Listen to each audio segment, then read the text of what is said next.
আওয়ামী লীগ আসলে একটা রাজনৈতিক দল না, এটা একটা কাল্ট। কাল্টে কি হয় জানেন, যে একেবারে প্রতিটি লোক একই বাক্য ব্যবহার করে কাল্টের।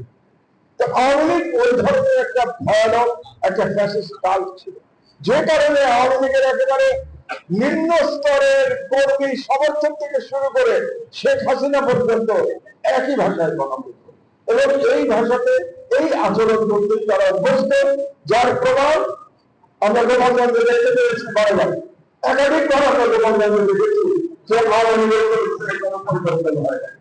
আমরা দেখতে পেয়েছি, ঢাকায় দেখতে পাচ্ছি আমরা। আপনারা জানেন, আমাদের পত্রিকায় কিছুদিন আগে একটা খবর প্রকাশিত হওয়ার পরে সমাবেশে এমন প্রকাশ করছে যে বিভিন্ন জায়গায় আমাদের সন্ত্রাসীদের ট্রেনিং দেওয়ার ব্যবস্থা করা হয়েছে, এবং সেই ট্রেনিং দিচ্ছে কে? একজন সার্ভিং মেজর। এটা ভাবা যায় না, সামরিক বাহিনীর একজন সার্ভিং কর্মকর্তা আমাদের সন্ত্রাসীদের ট্রেনিং দিচ্ছে, যাতে করে একটা অস্থিতিশীল পরিস্থিতি তৈরি করা যায়, যার সুযোগে ফ্যাসিবাদ আবার প্রত্যাবর্তন করতে পারে। এটা ছিল তাদের উদ্দেশ্য।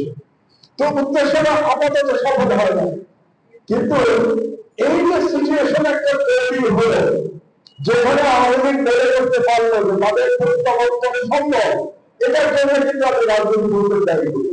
কারণ রাজনীতিবিদরা যদি হুদায়িনকে যেমন ভাবে করেছিলেন, তারা যদি পরবর্তীতে ক্ষমতা রাখতে পারতেন, তাহলে এতদিনের ফ্যাসিস্ট শক্তি তারা এই ধরনের শব্দ দেখা ছেড়ে দিত যে শেখ হাসিনা আবার কোনদিন বাংলাদেশে ফিরতে পারবে। শেখ হাসিনা একমাত্র বাংলাদেশে ফিরতে পারবে যেদিন আমরা ভারতকে বাধ্য করতে পারবো শেখ হাসিনাকে বাংলাদেশে ফিরিয়ে দিতে তার বিচারের জন্য। তার বিচার যেটা হচ্ছে, সেটার সাজা ভোগ করবার জন্য শেখ হাসিনাকে ফিরিয়ে দিতে আমরা যদি বাধ্য করবো, সেদিনই কেবল শেখ হাসিনা বাংলাদেশে ফিরতে পারবে। তার আগে বাংলাদেশে শেখ হাসিনা ফেরার কোনো সুযোগ আমি অন্তত দেখি না।